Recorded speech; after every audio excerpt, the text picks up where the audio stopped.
where your help come from. God wants you to trust in Him completely. Yes. He don't want yourself in there. When you got a problem, what do? You sit down there and you think, Lord, what am I going to do now? What am I going to pawn now? Where am I going to go now? Who am I going to ask now? What am I going to do with that child? But God didn't ask you to do all that.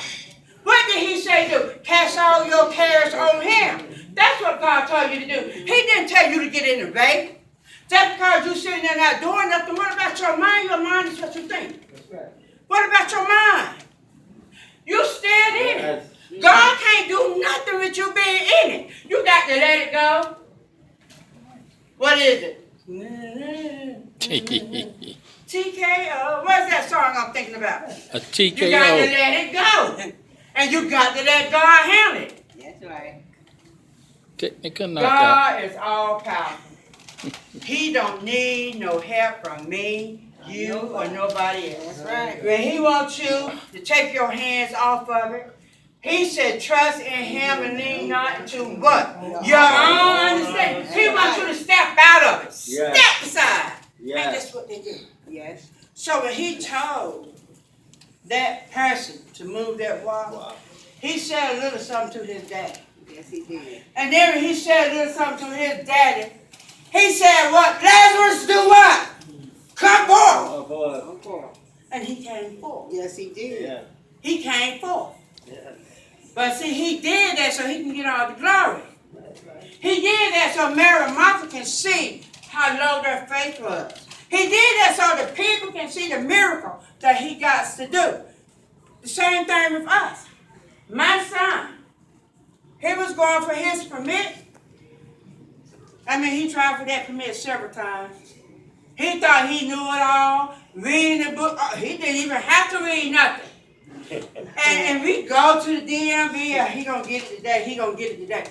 He didn't never get it. But then, when I went to my mom's house, I went in that house, because see, that's what God meant when He said, speak things for what they are. My mom said, where are you finna go? I said, I got an errand to run. I said, but you know what? Jermaine's got his permit today. I said, he got his permit. Where's his stuff at? I said, oh, I got his papers in my pocketbook, but he do got his permit. Now, what did I do? I spoke it into existence. Yes. But I didn't speak it into existence without getting that person straight when I got home. I said, you need to study something. You need to get on that computer or your phone or whatever and go over that test. He said, oh, I'm ready. Don't worry about me. I know what I'm doing. They always calling the parents stupid anyway. Yes. But when he got out there, it took him about 2 hours to come out that place.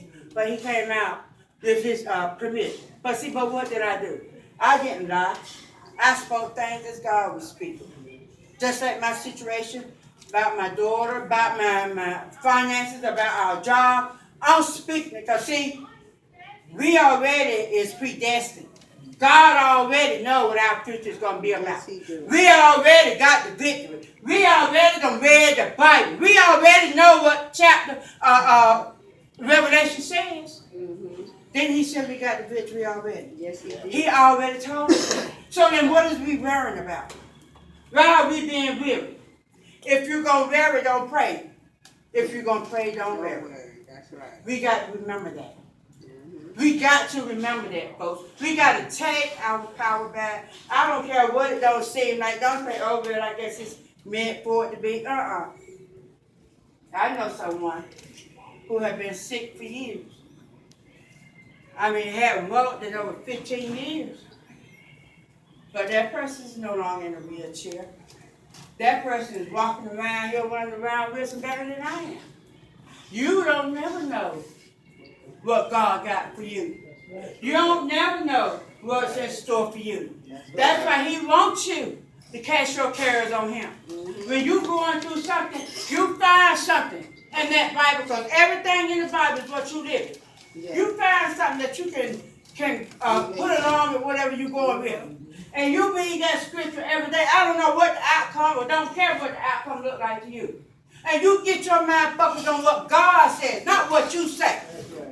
God is the boss. Yes, He Yes. is. Yes, And He we is. got the victory. Mm-hmm.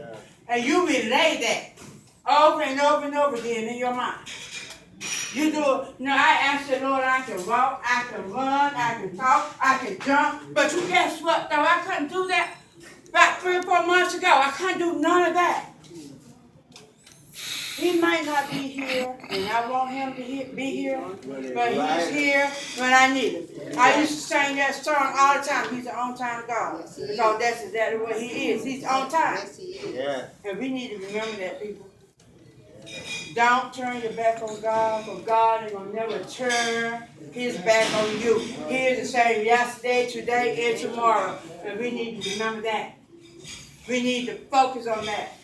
And we need to focus on his word. And what did I tell y'all to say every day? I am what? I am blessed. Bless. I I am am here. prosperous. Yes. I am beautiful.